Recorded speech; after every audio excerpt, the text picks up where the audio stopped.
Welcome back to Go Produce My Crew. My name is Big Lou, and this is the podcast and YouTube channel that explores how music industry professionals turn their passions into profit. We are on a massive mission to bring clarity to the music industry, and our goal is to help 1 million music industry professionals live off of their passion.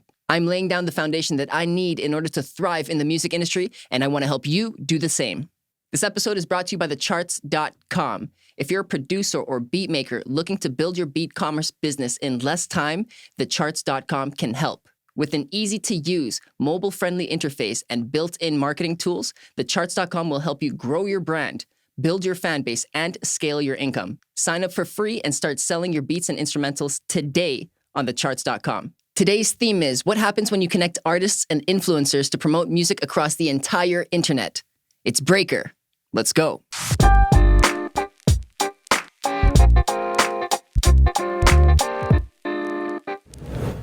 All right, Go Produce. We have co-founder and CEO Tony Brown of Music Breakr. This is a two-sided marketplace that connects artists and influencers to promote music across the entire internet. Yes, that includes Twitch, YouTube, Instagram, TikTok, and so on. Prior to launching Breakr, Anthony has over 10 years of experience building long-term investment relationships with wealthy family offices, executives, influencers, and institutional investors. He is 1/4 of the team that is Music Breakr. Welcome to the show. It's a pleasure to be here, man. Thanks for having me. Beautiful. Thank you so much for being here. I want you to know that we do appreciate your time. We've wasted enough as it is, so let's go ahead and make the most of it and go produce. Absolutely. All right. So our first segment of the show is the basics.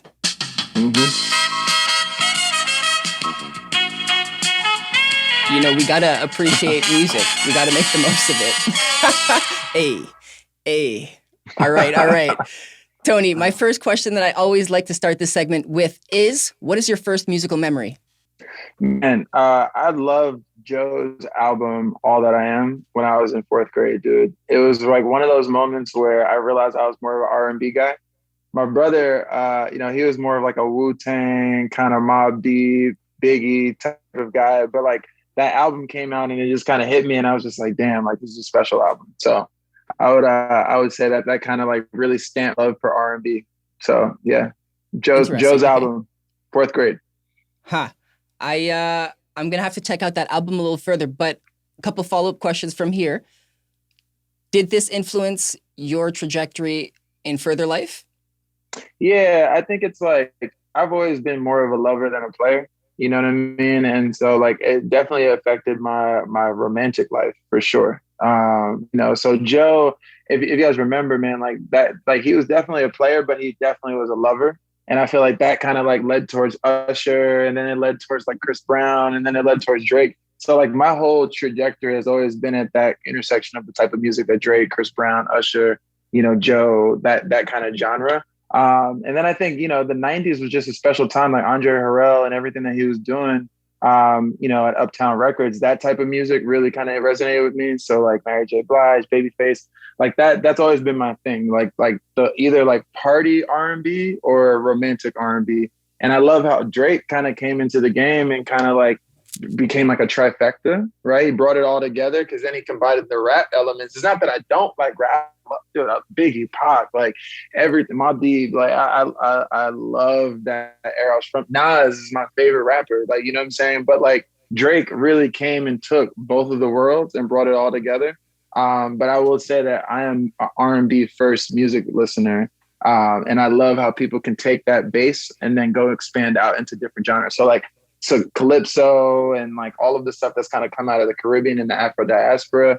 I love that stuff because it still has R&B kind of elements of it. So Davido I'm a big fan of Davido. But yeah, that is always going to be my type of music. And I would say that all stems back to like Joe. Joe is my first memory of like, yo, this shit is lit. Like I love R&B. I don't know what it is. It just does something to me. That's wild. That's super cool. And I can go on so many tangents here with how you approach that, but I want to also dive in a little bit on how your relationship with your brother may have influenced this as well.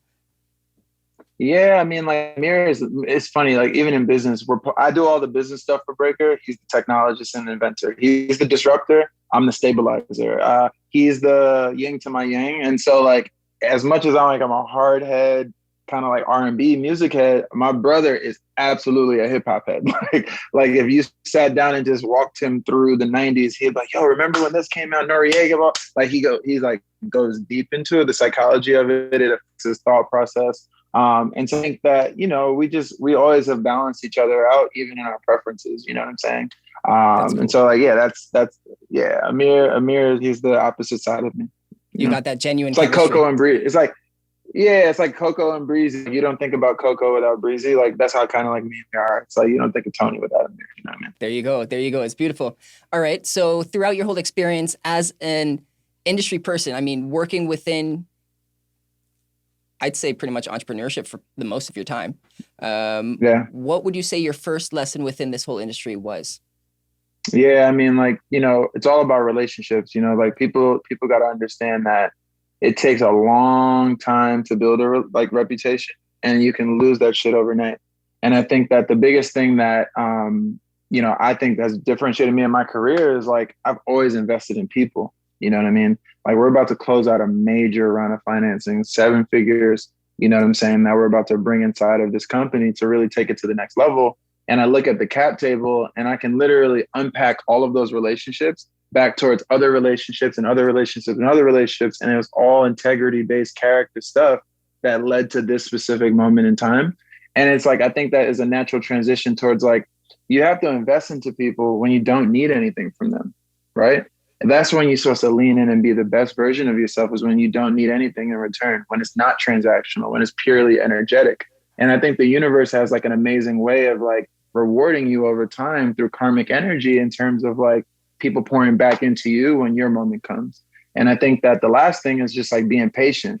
I never tried to force it in my career. And there were moments where I'm like, damn, like, why haven't I got my hit yet? I'm like, man, I'm so talented. Like, I believe all these things about myself, but it takes time. You know what I'm saying? The road to success is 1,000 miles. Like, you know what I'm saying? Like, you have to put your time and energy in.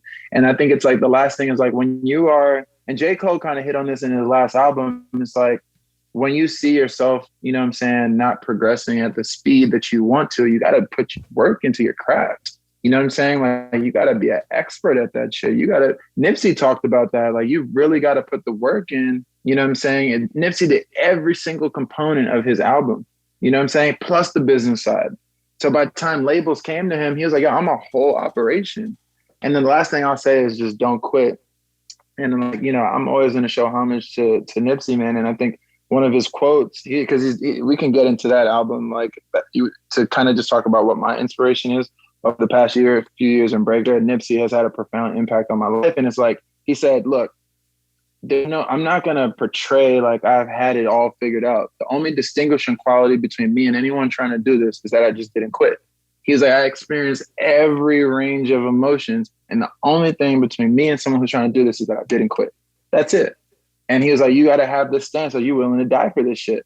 And like, literally Nipsey personified that, you know what I'm saying? In terms of not quitting. And I think that when people are thinking about career, it's craftsmanship, it's not quitting, it's doing what you say you're going to do, being a man of your word and woman of your word, and like following up. Like, don't take anything on. And Gucci said this the other day. He was like, don't take anything on that you can't do. You know what I'm saying? That's a very simple principle to do. So when you start to add all of that stuff up, not quitting, being a man of your word, building real relationships, it all culminates into these moments in life where like, you start to do things that seem crazy. Like, how did you do that? Like, and it's literally the culmination of all these micro events. And like, I think that the more that people understand that, the more that people will be able to see the things that they want in their head come to fruition, because it's literally all possible. It's up to you.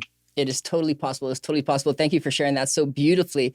As you were saying all of that, there are so many points that you shared. I was like, how am I going to remember this? And I came up with a little acronym. It's PWR, power. So you got persistence, you got work, and you've got relationships. Yeah. Yeah. I like that. Maintain all of those, and then, I mean, nothing can really stop you. That's the power within. That's real. That's real. So I That's like real. that. Thank you for sharing that. Very He cool. didn't come up with Yeah. that. He wrote it down like 3 hours ago. Oh, Here he is. Here he is. Hey. That's funny. All right. Okay. So, what has been one of your greatest challenges that you face with your experience at Breakr outside of COVID? Although COVID may have been something beneficial as well. We can talk about that a little bit later. COVID helped my business tremendously. Like originally Breakr was going to go straight to the clubs, so we were a two-sided marketplace connecting DJs and artists to promote music. We're like, man, like that doesn't exist and it should exist. Like those pipes should be connected. And a lot of the foundational elements of the workflow on the product side came from how do you get a song into a DJ set? And then the pandemic hit, and we own the patents for that, by the way. And then the pandemic hit and we were like, shit, oh God, we went so deep on this. And then that was the first time that we had to pivot. But then when we looked up, like Versus came out and like that exploded. DJs were starting to do sets on Twitch. Everyone became clear that like there's no other way to promote music right now other than influencers. And so it kind of like opened up a window for us to show the world that there was a market here. And then I think that, that's what really kind of set us up. So the pandemic was good to us. Obviously I lost my grandmother and my grandfather to the pandemic. So it was all, like you get the biggest business opportunity of your life, but that literally came at a cost to me. So My if I can go back up. No, it's all good. But like you have a vision in your head saying you believe that like this thing needs to exist in the world. You got to go convince motherfuckers to go do it. You know what I'm saying? So like, we've convinced 42,000 people that, this is something that they should do. And like, that's amazing. But now it's like, how do you turn them into a smooth community that builds on itself, that's organic? How do you build a product that constantly pulls them back in and adds value to them? And like, it's not just a one-shot transaction. And like, it's the psychology of users that I think, a lot of times in the African-American community, we just don't have the capital to go get the psychology. Like those dudes out in Silicon Valley have figured out the psychology of users. And they're like, oh, I don't need, and they're like, we would never manipulate it for negative. Like it would always be to bring people back to add more value. But like, just what I'm saying is like, that takes capital, and it takes money to be able to hire the people who know how to do those things in elite ways. And I think that was the challenge for the first 5 months of like trying to deliver this experience to people on a shoestring budget. You know what I mean? And that's when I went to investors with all this data. And I was like, look, like if I did this with $400,000, what do you think I would do with $4 million? You know what I mean? Like, and so, and that's where we're at with it. So, the challenge is just capital. And by the way, that like hip hop was born with no capital. You know what I'm saying? Hip hop, the innovation of hip hop absolutely came from us just being scrappy. These DJs doing the beat breaks and finding like innovative ways to play with old songs and sample like dude stealing like DJ tables like during blackouts. Like hip hop was born of scarcity. And then it created abundance. And so like Breakr was born of technological scarcity, but the culture and the energy and the vision that we painted to these users is what created Breakr. You know what I'm saying? And like now it's here. And like it's of the culture, by the culture, it's for the culture. And by the way, half of our users are white. And so like, users, people got to understand that like culture isn't a Black or a Spanish thing. It actually is just a way of life, and it's driven by us and it comes from us, but we influence everybody.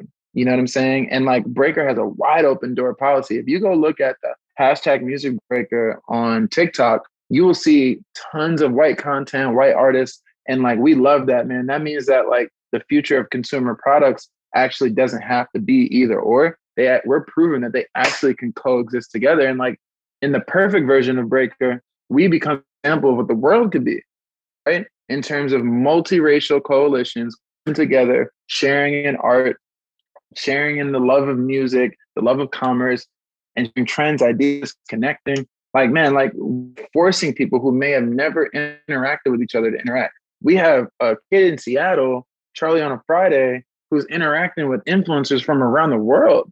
And like, there's a messaging portal in Breakr, and they're like figuring out the creative ways to break his song from Seattle. Like, that's crazy. Like, we created that out of nowhere. All right. The next segment is called the speed round. Uh-oh.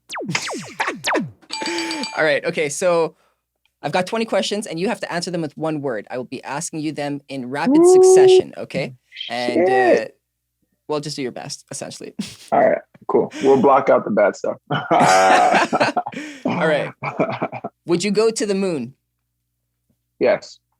Breakr is a two-sided marketplace that connects artists and influencers to promote music across the entire internet. Yes. Where is your next vacation spot? Miami. Do you have any nicknames? Tony. Do you have an affinity TB. for hosting parties? TE? TB. TB. Do you have an affinity for hosting parties? Yes. What's your favorite time of day? Mamba time in the morning. What is your favorite animal or plant? Lion. Are you the genius behind Breakr? No. Where is your favorite place in the world? Antigua. Do you prefer breakfast or dinner? Dinner. At the end of the day, you want a nice big glass of? Clase Azul. Ooh, nice. You, sir, are a kidney donor. Yes. What's your favorite snack? Cheez-Its. Jesus. Who is an artist that you currently find the most exciting? Ooh, Charlie on a Friday. Do you consider Breakr to be a Trojan horse? Damn you. What is your favorite music genre? R&B. Do you prefer to read or watch movies or TV shows? I like to read. How many years have you been at this for? 11. All right. We made it through, good sir. We made it through. Damn. That was... yes, it's absolutely a Trojan horse. Yes. Yes. All right. So let's expand on that a little bit, if you don't mind. We can justify now. Yeah. Yeah. I mean, look, it's like there are millions of artists in the world that want to be able to get their music out, right? And then there's like millions of influencers who want to get paid to do anything that's connected to their influence. If you scale that over time in and of itself, that ecosystem can produce so much cash, but then you can start to focus your energy on other things, right? I don't know what those things are, and I don't even have to get into it, but I do know that it will create a very, very strong base to really do whatever we want to do in music and you know, technology and brand world and, you know, experiential festivals. Like I can see Breakr being everything, you know, and almost be ubiquitous with like that intersection of music and culture. And you know, if you think about what drives commerce, it's music. So, you know. Okay, beautiful. We are done with the speed round. Our next segment is called What's Yo Take? Hey. Okay, so we're going to present you with different statements or scenarios, and we really just want your perspective. Let's do it. Let's do it. What's your take on charitable work? I don't know who said the quote, but like the greatest act a human could do is to inspire. I think that like, and I would add on to that and say it's the impact of life, you know? And so for me, it's like, if I can go, like when you reached out, like I was like, oh, this is dope. Like I can like say some good things and like be able to help impact the life. That goes all the way down to that guy on the street who's hungry tonight, you know what I'm saying? And everything in between. And I went and studied policy actually at UC Berkeley before I started Breakr. And man, like there's so many things that I want to do with the systems in this society, whether it's poverty alleviation, whether it's climate, whether it's, you know, really thinking about like the prison reform, thinking about the road to jail, like these education systems are really designed to like really be a feeding mechanism almost to these private prisons. And like, there's so many things that I think our society can like really bear tackle with just like common sense solutions. And I think charity is like this underbelly that gives you the ability to take capital from people who really don't need it to redistribute it back to, you know, people who do. And I think that as a mechanism is beautiful. And I thought, you know, man, like you can get very innovative with philanthropic capital. You can use philanthropic capital to invest into companies and then use that return to then give it out to other people. Like there's so many ways that you can get creative with capitalism and socialism. Not socialism, but just like social charity, you know? So I'm a big proponent of it. Absolutely. Absolutely. The quote is from Nipsey Hussle. go. With the greatest human act is to inspire. Yes. There you go. Awesome. That's why I don't know. I forgot who said it.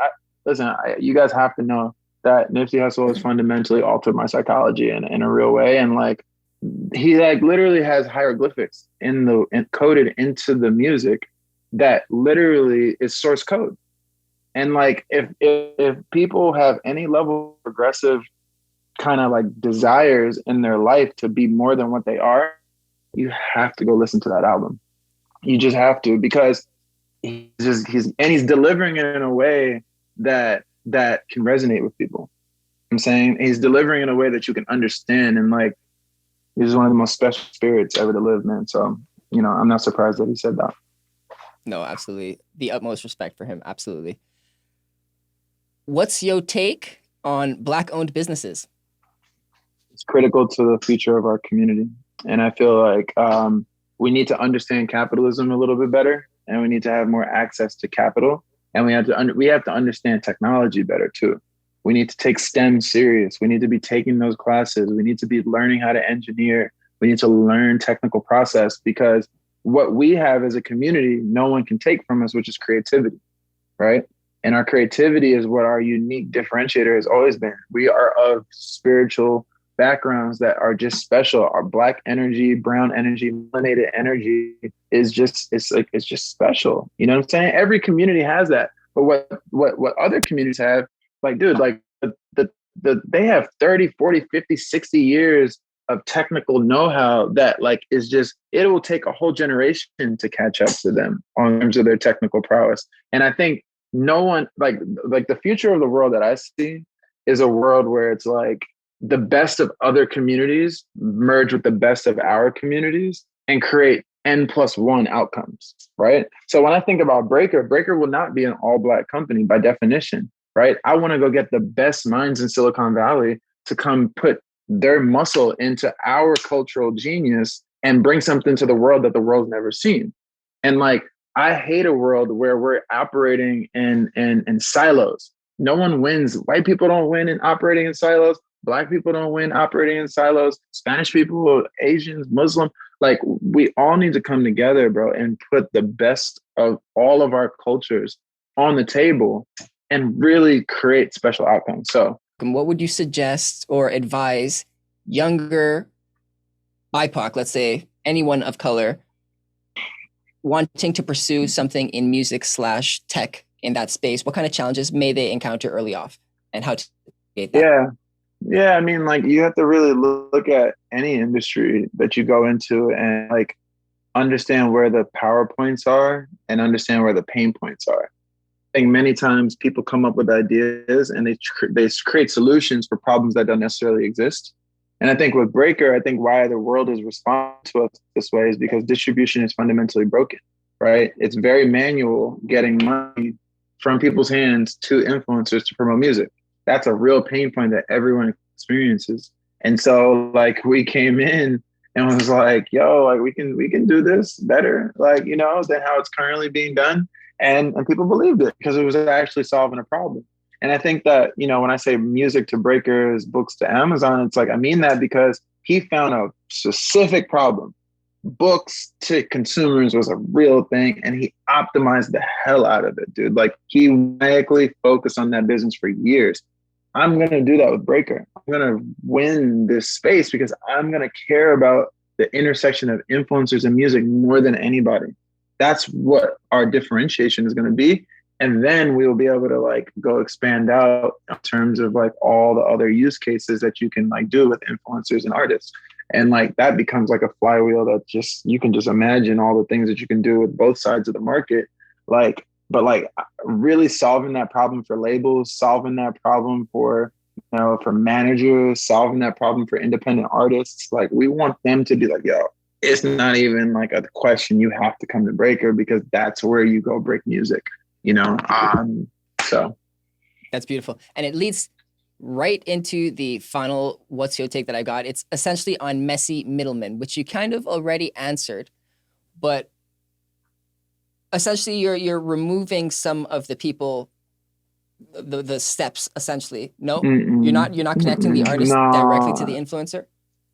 Yeah, I mean, like for independent artists, right? So, like, people have to be careful with that whole middleman thing because, I, like, because like this is the thing, man. Like, there are things that human beings do that technology will never be able to do. Period. Right? A technology is never going to be able to negotiate for you. A technology is never going to be able to create the creative roadmap of your release. A technology is not going to be able to pick up the phone and be like, dude, what the hell are you doing? Like, you're messing my art. So, like, artist managers are always going to be important. Influencer managers are always going to be important. But where Breakr comes in, it's not that we're trying to disintermediate anybody from we're just trying to create efficiencies for them. What does it look like to make a manager more productive managing an artist? That every hour that we can give back to them, that's creative human time that they can put into their talent. Every hour that we save for an influencer manager is another hour that we give back to them to go find another opportunity for their influencer. So it's not that Breakr is coming to disintermediate anybody. If anything, and I can just tell you based on what I've talked to artist managers, influencer managers, we're actually helping them. We're giving them tools to be better at what they do. And I think that is a fundamentally different thing. And I like everybody, like, when you start to think about technology, it's disintermediation, but that's not Breakr's ethos at all. We work with the ecosystem. We work with everybody. Switzerland, you know what I'm saying? We enable, like, facts. So how do artists or labels or managers start getting involved with this? What does it cost? It's a free market. So it's like if I got an influencer in there that costs $10,000, then only people who can have $10,000 can pay. If I have an influencer in there that costs $10, then like the people who find value in getting $10 worth of value, they pay. It's like Airbnb. Anybody can get connected with anybody as long as you can afford it or there's a market. So Airbnb in Switzerland is hot. What do you believe most young artists can improve on in the early days of marketing their products? Maybe through Breakr, maybe not. Yeah, no, I mean, like, Breakr's not a one shot. You know what I'm saying? Like, you have to have a whole plan. You have to hear the song. You got to know what type of audience you want to get it to. You got to know where your strengths are. You got to know all the channels. Like Breakr to YouTube, to Facebook ads, like all of that stuff is a mix that it takes to actually get your stuff out there. Influencer marketing is not the whole thing. I think so. That's one thing. It's like really mapping out your plan. What's your strategy on the DSPs? You know what I mean? Like, what playlists for people are you reaching out to? What bloggers are you reaching out to? How do you create that groundswell to get your music and your art out there? And is it authentic? You know what I'm saying? Is it true to you? And I think that, like, if you know who your audience is and you serve them what they want, and you're constantly thinking about every time you do a campaign on Breakr, like, I want to get to the point where we're reminding them, like, hey, go, like, if you got 20 new followers, go message them. Yo, what's good? Yo, thanks for following me. Welcome to the movement. Like, go check out my link here. Like, don't just like do the transaction, get the new people. Be thoughtful about coming back through and touching those people. And like, people don't forget that stuff. So as your star continues to rise, your community becomes the foundation that trampolines you to success. And I think the last thing is when you're home. People try to come out and spray and pray all over the country, and they didn't even look behind them and realize that they had a whole city they could have put on their back. Macklemore and Ryan Lewis became national phenomenons because they won Seattle.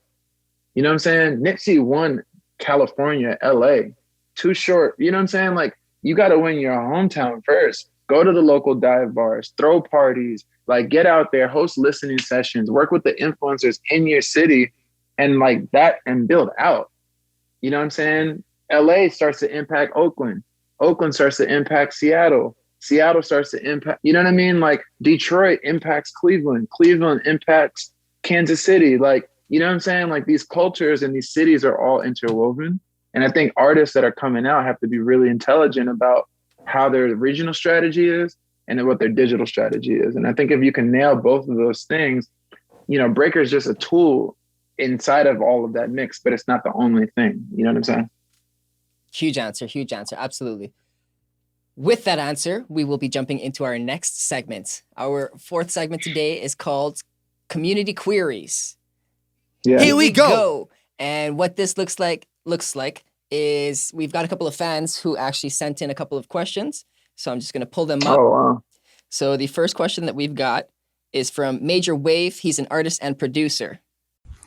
Hey, this is Major Wave, and my question is, as a new artist who wants to get discovered, what are some of the ways I can get some exposure without breaking the bank? Yeah, I mean, it goes back to what we were saying. Like, I think a lot of the stuff that we were just kind of hitting on is like, look, like, what are the local influencers that you know? What are the local DJs? Where are they playing? Where are the local spots where you can kind of come pull up and build audience? I think it's funny, man. Like, QR codes are a powerful thing. Like, what does it look like for you to plaster your city with QR codes? Or like, yo, what is this? You know what I mean? Buttons, merch. You know what I mean? Like, you can use merchandise sales if you can build a dope enough brand on your merch, where you're taking the revenue from that and then putting that into promotion. And then it creates like a flywheel where you're like building a community. The money that's coming from there is like building out the audience on the digital side. So I think just really being creative about your local strategy. Win your city, man, in very hacky, creative ways. That's the only way in my mind. Yes, every time. And it's an answer that we get often. So, I mean, you're not the only one saying this. There has to be logic behind this. Yeah. Thank you, Major Wave. You can find him on Instagram at Major Wave. That's MAJORWAV. Our next question is from Pat Dalson. He is a hip bassist, a producer, and an audio boom operator. Hi, my name is Pat Dalson. The question I have is, how could you differentiate yourself as an artist using this system if everyone's using it and not breaking the bank? And what steps could you possibly recommend to do that? Yeah, no, I mean, look, at the end of the day, Breakr is not a magic trick. You know what I'm saying? Like, you still have to create high quality music that people want. What Breakr suggests is that, like, okay, now that you've made this amazing art, go share it with the world. This is a mechanism to share. The art still has to be high quality. You know what I mean? And so I think that's the first thing that people got to remember, that it's not you can have 10 pieces of trash that are sent out to a million people and one of them be good. The people are going to remember the one that's good. So, like, just because other people are now promoting their music more, it doesn't mean that you can't stand out. So I think that's one thing that people have to remember. But then I think the second thing is, like, what's your strategy after? It goes back to what we were saying before. Like, you picked up 20 new followers. The artists on Breakr that are winning the most, they go build new audience, and then they find creative ways to pull them back in, right? They touch those people. Charlie on a Friday literally went from like 400, 500 followers on Instagram to 4,500 followers on Instagram in 5 months. And all he's been doing is putting out content consistently every other Friday. He gives them content snippets. And anytime someone new comes into his world and his orbit, he's messaging them, he's engaging with them, treating them like family. He's having conversations. And I think if he just sat back passively and created music and then didn't do any of those other things, I don't think his community would be growing as fast as it is, right? And so to this person, it's like, what are you doing after the campaign is really what's going to differentiate you, I think, in the long run. Very huge, very huge. Once the song is released does not mean the game is over. This is arguably the next chapter. The game is gearing up. Yeah, it's like raising money. It's like, what are you going to do to differentiate Breakr from other competitors? It's like, that's where the strategy comes in. Like, let's go. Everybody got money. Okay, cool. Now what are we going to do? It's hand-to-hand combat, just like music. Yes, sir. Yes, sir. All right, final question is from Pentoxia. He is a graphic designer. And the question is, what can you do in order to stop online piracy? Or in other words, is there any measures that can reduce online piracy? Thank you. Yeah, I mean, like, I think there are solutions like Text.com that's really getting good at rights management. Breakr, for instance, like, you can't actually promote a song on Breakr unless you have been the one to upload it to the DSPs. So these influencers can't actually promote on our platform for the artist unless the artist has like actually put it into the orbit of like United Masters or DistroKid, CD Baby. So I think that's the most important thing, just making sure that you're putting yourself on these platforms and like protecting your rights. Text.com, Zach Boomy, like they're just places where you can kind of stamp the ledger and say, this is my song uniquely. They're not going to let you post anything that isn't, right? If they start to have sample infringement stuff, they'll tell you. And I think that's the biggest thing. You can't stop like you can't stop someone from going to SoundCloud to upload something that is a completely knockoff of yours. But I think as long as you own the original rights to it, if it explodes, then you're protected. So I think it's like, don't you build something, put it on SoundCloud, and then not like put it up to the DSP, because like then it's like, man, is it his song? Is it not his song? So people taking original sounds and going to SoundCloud without actually double checking, you know what I'm saying, if it's up in the cloud and registered, that's the type of stuff that's just like common sense things that you could protect yourself on. Makes sense to me. Makes sense to me. That was Pentoxia. He is a graphic designer once again. He is on Instagram at PENTOXIA. Beautiful. We are now in our last segment. This is Clear the Air. In this segment, I'd like you essentially to just bring clarity to these slightly more dense questions. How have your past experiences created the scenario where Breakr was born? Essentially, did your experiences or your time at Acumen, and forgive me if I pronounce this wrong, Manat or Manit, did that influence what you're doing now? Everything. Like, and on Wall Street, it taught me how to do the relationship management thing. On Manat taught me how to do like operations, you know. Acumen taught me how to understand and think like an investor. And all of those things kind of helped us raise the money, operate this company, and build the relationships necessary to fund it. So absolutely. Life is a culmination of a series of moments. And like people have to know that, you know? You gotta take those steps. It's a stepping stone. Yeah. I came across this person. He made a post saying that it's better to take a step in a direction than it is to just be sedentary, even if you don't know which direction you're going to. And I say absolutely. it's even better if you take a step in the wrong direction than just being sedentary, because not moving is almost like the equivalent to death. Yeah, of course. At least you're learning from going in the wrong direction. And there's this movie called Zombie, the zombie movie, World War Z. And they're like, momentias is key. And like, you know, that's the only way you like. Movimiento es vida. Yeah, movimiento es vida. Like, I think that's gonna be like a mantra for my career moving forward. Say one more time. Movimiento es vida. Movimiento es vida. Movement is life. Moving is life. And I think that, you know, that's one thing Amir did really well, and like Daniel and Rotimi, my other co-founders, is like, you know, they never stopped. They just throwing parties, different cities. They tried to start a club that failed, and they were simultaneously building Breakr with me. Like, it's like, you know, if you just, it's shots on goal, this life thing. But if you're just sitting still, you're never in the game. So yeah, you know, so true. There you go. Okay, enough said. Clear the air on this. You say at the beginning that you've got to spend a lot of time making those relationships, connecting with the people that reach out to you or even follow you, that kind of stuff. But now at your level, when you climb up the ranks a little bit more, not that we're going into titles, but what kind of networking do you do now? Does it look different or is it similar? It's a good question. I find myself just wanting to talk to artists all day, man. I find myself wanting to talk to influencers all day, only to get the insights of like how I can serve them better. That takes a lot of my time. And then obviously I have to like network to like, you know, stay connected to the investment world, because that's the lifeblood of my business. So it's like users, family, and capital are the things that kind of drive that. There you go. Okay, awesome. You know what I'm saying? As you spend your time networking with artists, what do you find is a common mistake that young artists will make while networking? I think being too pushy, forcing themselves on people. Listen to my mixtape. Like, you know, just present facts, man. If you're dope, the art will speak for itself. And so it's like most of them don't have the EQ in terms of like getting themselves out there, but also keeping their swag. I think that the ones who can find that balance are the ones that I think take off, you know, assuming they have talent. That in itself is a different skill that one should develop too, hey? At least you have to allocate energy towards it. You have to at least think about it. Absolutely. Absolutely. Any final words? Yeah.